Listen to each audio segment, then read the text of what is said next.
Reporter Brianna Brownlee is joining us now live from outside this new home. And Bree, this house is giving 5 veterans a home. Yes, good morning, guys. We are here at this historic home, and yes, this has 5 bedrooms, and 5 veterans will have private bedrooms in this home. Now, we did have a chance to meet an 80-year-old Navy veteran who shared with us his unique story. It was a beautiful ship. This is Ken Herta, an 80-year-old Navy veteran. Getting on board that big ship, that was an experience. And as we sat and talked, he told us about his life and how it was in the Navy. He shared stories about working on the naval ships, claiming a bed in the barracks, and how his section was destroyed by a fire. It was blown up, I think. Then he told us the most shocking thing. I haven't had a place to stay or even visit in the last 6 years.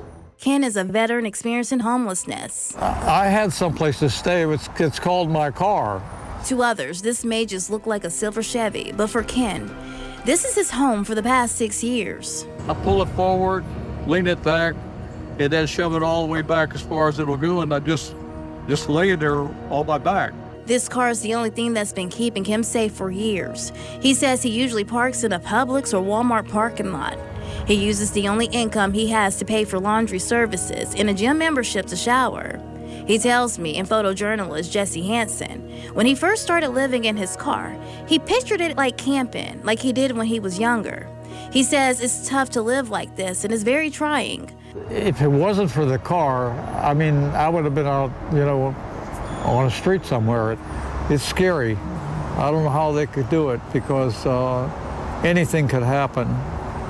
And you could get robbed, or you can, the worst part would, you just die on the street. I don't think I could do that. According to Changing Homelessness, in 2024, 135 veterans were experiencing homelessness in Northeast Florida, making up 10% of the homeless population. We see a lot of veterans, because they are resourceful, when they come on hard times, especially our senior adult veterans. Our senior adult veterans, the housing crunch is hitting them the hardest. This is John Green, CEO of Operation Barnabas. He introduced us to Ken. He says the mission to his organization is just to be able to restore their dignity and their valor and give them hope when they get out, when they're feeling hopeless. Which is why he partnered with Eric Sachs, Executive Director of Operation Lifeline. The two organizations came together to bring Clay County's first permanent supportive housing for veterans, which provides 5 veterans with long-term private bedrooms, shared living spaces, and access to coordinated support services. So you can't just put a roof on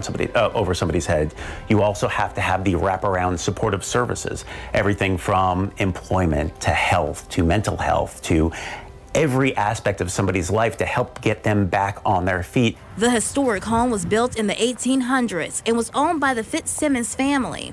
It later housed Navy personnel returning from service at the nearby Green Cove Springs Naval Air Station. This is where we're going to allow the VA social workers or anybody else who's providing that wraparound care that we talked about to have this area to sit down with the veterans. Now fully restored and repurposed by Operation Lifeline to house veterans who are experiencing homelessness. And if you take a look in here, first of all, we've named each of the rooms after ships that were retired in Green Cove Springs. It looked like it's something that you could see in maybe Ripley's Believe It or Not. It's really a nice looking place. Veterans like Ken, pretty heartwarming. who never thought he would get to sleep in a bed again. Well, it's going to be something different about trying to get acclimated to getting into a bed again. I've only slept in the bed 2 times, actually, 3 times in the last 6 years. He tells me once he claims his bed in his new barracks like he did years ago on that naval ship, he's looking forward to one thing.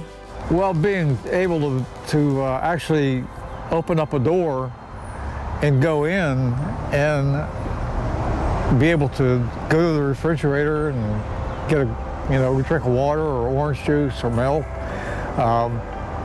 turn on the stove, and fry up some bacon and eggs.